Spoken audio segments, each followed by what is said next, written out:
எல்லோரும் வணக்கம். என் பேர் வெங்கட். ஸோ இந்த வீடியோவில் நம்ம ஏபிடியில் என்னென்னமில்ல அதோட கண்டினியூஷன் தான் பார்க்க போகிறோம். ஸோ வாங்க வீடியோக்குள்ளே போகலாம்.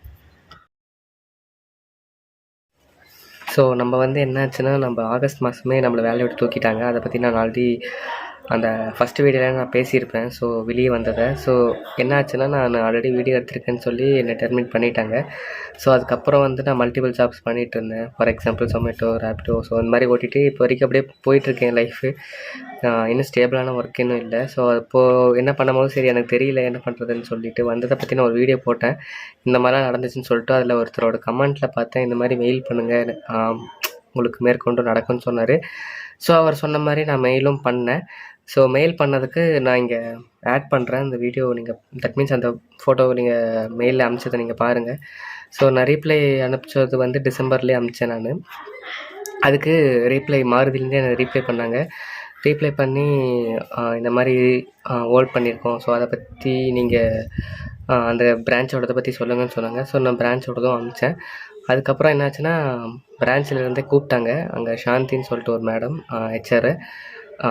அவங்களோட காலிலும் நான் போடுறேன் இங்கே, நீங்கள் அதை கேட்டு வாங்க. ஹலோ மேடம், வெங்கடேஷ் பேசுகிறேன் மேடம். சார் சொல்லுங்க சார். மேடம் அது ஸ்டேட்டஸ் தெரிஞ்சது மேடம், ஏதாவது சொன்னாங்களா சேலரிக்கு? இல்லைங்க, நடராஜன் சார் உங்ககிட்ட பேசினாரா? நடராஜன் சார் கடைசியாக அவர் போன வீக் கூப்பிட்டேன் மேடம். அவர் கேட்டிருக்கேன், கேட்டு சொல்கிறேன்னு தான் மேடம் சொன்னார். இதே தான் மேடம் லாஸ்ட் 4 months சொன்னார். அதனால தான் மெயில் போட்டேன். அப்படிங்களா? சரிங்க. சரி, நான் பேசிட்டு சொல்றேங்க அவர்கிட்ட. சரிங்களா? நடராஜன் சார் பேசுறேன்னாரு. நான் பேசிட்டு நான் என்னங்கிறது சொல்றேன். Okay madam, thank you. சரிங்க. ஸோ நீங்கள் அந்த காலை கேட்டிருப்பீங்க. இது டிசம்பர் 30 மதியம் நடக்குது. ஸோ இதோட கால் லாகுமே நான் காட்டுவீங்க. ஸோ இந்த மேடம்க்கு நான் இன்னைக்கு வரைக்குமே நான் ஃபாலோ பண்ணிட்டு தான் இருக்கேன். ஆல்மோஸ்ட் 3 weeks ஆச்சு. ஸோ மாறு சைட்லேருந்து இவங்க கன்சர்னை க்ளோஸ் பண்ண பார்க்குறாங்க. பட் இவங்ககிட்ட கேட்கும்போது ஃப்ரீக்வெண்ட்டாக சொல்லிகிட்டே இருக்காங்க. நான் இன்னும் 2-3 கால்ஸும் இருக்குது. அதே first week, second week, third week நான் 3த்துமே ஆட் பண்ணுறேன். ஸோ அப்போ தான் உங்களுக்கு ஒரு கிளாரிஃபிகேஷன் கிடைக்கும் நான் என்ன சொல்ல வரேன்னு. நீங்கள் அந்த ஆடியோ கேட்டுட்டு வாங்க. நான் ஃபோன் பண்ணால் எடுக்க மாட்டேன். எங்கள் அம்மா ஃபோனில் பேசும்போது தான் மேடம் சொன்னார். அதுக்கப்புறம் தான் மெயில் பண்ணதுக்கப்புறம் நீங்கள் சொல்கிறேன்னு சொன்னீங்க. ஸோ அதனால தான் 3-4 days வெயிட் பண்ணேன். இல்ல, அவர் உங்களுக்கு மெயில் கொடுக்குறேன்னு சொன்னாரு. என்ன மெயில் மேடம்? ஒரு நிமிஷம் இருங்க, நான் அவர்கிட்ட பேசிட்டு வரேன். நான் பேசிட்டு இருக்கேன். சரிங்க சொல்றேன். சரிங்களா? இவர் ஹெச்ஆர் ஜிஎம் பேச சொல்றாரு நடராஜன் சார். நீங்க அங்க கம்ப்ளைண்ட் போட்டிருக்கீங்க இல்லையா மாருதி வரைக்கும்? ஏதோ ப்ராசஸ் பண்ணிட்டு இருக்காங்க. என்னங்கிறது ஜிஎம் கேட்டுட்டு உங்ககிட்ட சொல்ல சொன்னாரு. சரிங்களா? நான் பேசிட்டு சொல்றேமா. எங்க ஜிஎம் இப்ப அவைலபிள் இல்ல, நாளைக்கு தான் வருவாரு. நான் பேசிட்டு சொல்றேன். அப்போ 2 days கழிச்சு கூப்பிட்டேன் மேடம். நாளைக்கு கூப்பிடுங்க, நான் என்னன்னு பாத்துட்டு சொல்றேன். சரியா? கண்டிப்பா madam, thank you. Good morning madam, Venkatesh பேசுறேன். சொல்லுமா மேடம். ஏதாவது சொன்னாரா மேடம்? இல்லம்மா, எனக்கு எதுவும் சொல்லல. நீங்க அவர்கிட்ட தான் பேசணும். எனக்கு இது வராது இனி. ஏன்னா 3 வாரம் ஆச்சு மேடம். அதான் இல்லைன்னா திரும்பி ரீமெயில் போடலாமான்னு பார்த்துட்டு இருந்தேன். நீங்க அவர்கிட்ட பேசிட்டு போட்டுக்குங்க. சரிங்களா? இல்ல கிடைக்குமா கிடைக்காதா அதாவது சொல்லுங்க மேடம். இல்ல, அவருதான் பேசணும். நடராஜன் சார் தான் நீங்க ஏன்னா அந்த பேசணும். டெர்மினேஷன் லெட்டர்ல எல்லாரும் செட்டில்மெண்ட் இருந்தா வாங்கிருங்கன்னு போட்டிருக்காரு. பிஎஃப் கரெக்டா வந்துருச்சு மேடம். சரிம்மா. சேலரி மட்டும் தான் ஏதோ ஒரு 2000-3000 சரி பரவாயில்லன்னு விட்டுறல. 10,000 ரூபாய் மேடம். அப்படிங்களா? 10,000 நீங்க 11,000 நடராஜன் சாருக்கு இப்ப கூப்பிட்டு பாருங்க இப்போ. கூப்பிடுறேன் மேடம். ஸோ எல்லாம் கேட்டிருப்பீங்க. இவங்களும் ப்ராப்பரான ரெஸ்பான்ஸ் தரல. அதை ஓப்பனாக அவங்க சொல்லிடலாம், தருவேன் தரமாட்டேன்னு சொல்லிட்டு போகிறத விட்டுட்டு. ஆனால் இதை நான் ஆக்சுவலி நான் சும்மாவும் விட மாட்டேன். காரணம்னா இந்த லெட்டர் நான் மோஸ்ட்லி காட்ட மாட்டேன். சரி இவ்வளோ பிரச்சனையாகிடுச்சு, இது காட்டலைன்னா இருக்கக்கூடாதுன்னு நான் காட்டுறேன். உங்களுக்கு காட்டுற மாதிரி டீட்டெயிலாக பார்த்துக்கோங்க. வெங்கடேஷன் போட்டிருக்கு, கீழே சைன் பண்ணி கொடுத்துருக்காங்க. இதில் உங்களுக்கு கீழே தெரியும் பாருங்கள். In view of your unauthorized activities in the workshop, your service has been terminated immediately and relieved immediately from the duty. Please contact HR accounts head office Coimbatore for settlement if any. இங்கே போட்டிருப்பாங்க பாருங்கள், உங்களுக்கு தெரியும்னு நினைக்கிறேன். இந்த செட்டில்மெண்ட்டில் நான் கேட்டது சேலரியும் PF மட்டும்தான். பிஎஃப் ஃபாலோ பண்ணது நரேன்னு சொல்லிட்டு ஒருத்தர் ஹெட் ஆஃபீஸ் ரேஸ் கோர்ஸில் இருக்குது. அவர் ப்ராப்பராக ஃபாலோ பண்ணி எனக்கு கொடுத்துட்டாரு. ஸோ அந்த வகையில் எனக்கு தேங்க்ஸ். அண்ட் சேலரி மட்டும் தான் எனக்கு பெண்டிங்கில் இருந்துச்சு. ஏதோ நம்ம 2-3 daysனால் நான் பரவாயில்ல சரி ஓகேன்னு விட்டுடலாம். பட் இது 24 daysக்கான சேலரி. இது அதுக்கும் நான் உனக்கு ப்ரூஃப் காட்டுறேன். இங்கே பாருங்கள், பிரிண்ட் ஆனது ஆகஸ்ட் 24. ஸோ இதோட சேலரி நீங்கள் ஒரு நாளைக்கு 500 ருபீஸ் போட்டாலுமே நீங்கள் 24 டேஸ்க்கு நீங்களே கணக்கு போட்டுக்கோங்க எவ்வளோ வரும்னு சொல்லிட்டு. ஸோ இவ்வளோ கொஞ்சம் இருக்கிறனால ஒரு மாதம் இதை வச்சு மேனேஜ் பண்ண முடியும். அதுக்காக தான் நான் இது கேட்டது. நான் 2-3 மந்த்ஸாக வெயிட் பண்ணிகிட்டு இருந்தேன் ஹெச்ஆர் ஏதாவது சொல்லுவாருன்னு சொல்லிட்டு. அவர் பேர் நடராஜன், அவரோட ஃபோட்டோவை ஆட் பண்ணுறேன். இது எங்கே இருக்குன்னா ABT Maruti KMT branch, Saibaba Colony, டொயோட்டாக்கு அந்த பாலத்துக்குலேருந்து லெஃப்ட் சைடில் இருக்குது இந்த பிரான்ச்சு. இங்கே தான் இவர் இருக்கார். நான் இவருக்கு ஃபாலோ பண்ணேன். நான் ஃபோன் பண்ணப்போ ஃபோன் எடுக்கலை. ஸோ அதோட நான் ரெக்கார்டுமே காட்டுறேன். person you have called is speaking to someone else. You can wait or call again. So நீங்கள் அதை கேட்டிருப்பீங்க. இது இப்போ வர கால்ஸ்லாம் அண்டு ஆல்ரெடி நம்ம ஃபஸ்ட் இதுலேயே போட்டிருப்போம் அவர் என்ன பேசியிருப்பாருன்னு சொல்லிட்டு. என்னோடய பேரண்ட்ஸோட மொபைல்லேருந்து கூப்பிட்ட கால்ஸு. ஈவன் இப்போ எங்களோட பேரண்ட்ஸ்லேருந்து கூப்பிட்டாலுமே அவர் எடுக்க மாட்டுறாரு. உங்களுக்கு அதையும் நான் காட்டுறேன். எனக்கு ஃபோன் எடுத்துறேன். ஸோ இதுதான் அவரோட நம்பரு, நான் உங்களுக்கு காட்டுறேன்.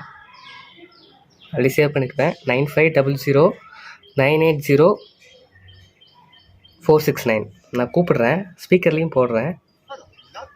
உடனடி கடன்கள், வீட்டில் இருந்து பணம் சம்பாதிப்பது, சமூக ஊடக விளம்பரங்கள் அல்லது இந்த விளம்பரம் வேற வந்து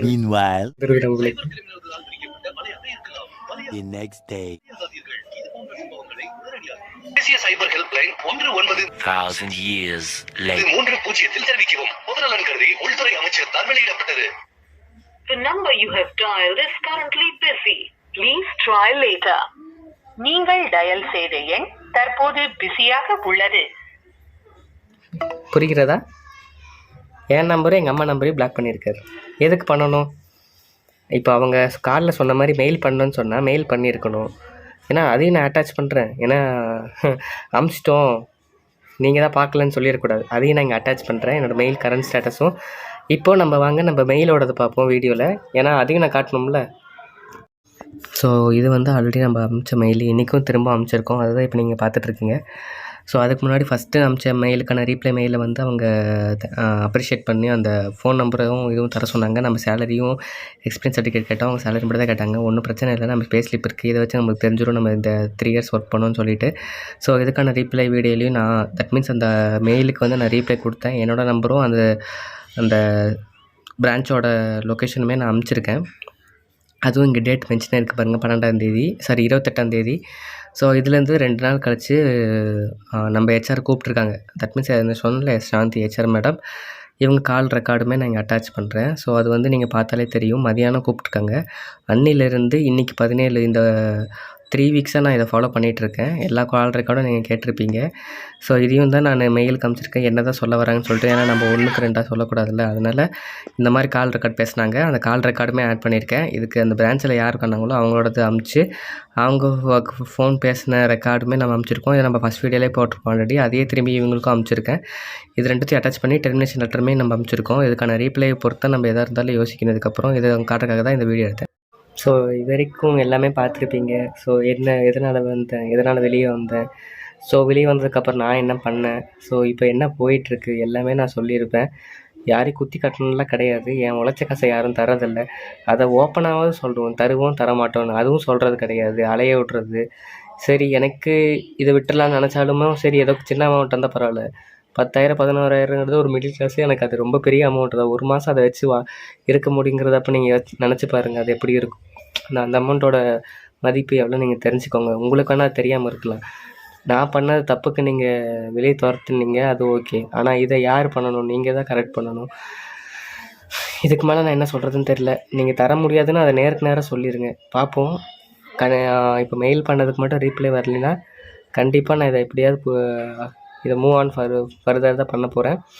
ஸோ இது எல்லாமே நான் மாருதி கையில் தான். ஏன்னா நான் ஒர்க் பண்ணது மாருதி கையில் தான், இவங்களுக்காக கிடையாது. கண்டிப்பாக அவங்களோட ரெஸ்பான்ஸுக்கு நான் மரியாதை கொடுப்பேன். என்ன நடந்தாலும் கண்டிப்பாக அப்டேட் பண்ணுறேன். இந்த அப்டேட் இவருக்காக தான். நீங்கள் அட்டாச் பண்ணுறேன் அவரோட கமெண்ட்ஸை. ஸோ இவரால் தான் இந்த அளவுக்கு வந்திருக்குன்னு நான் எக்ஸ்பெக்ட் பண்ணுறேன். கிடச்சா கண்டிப்பாக ஏதாவது பண்ணுவோம். தேங்க்யூ.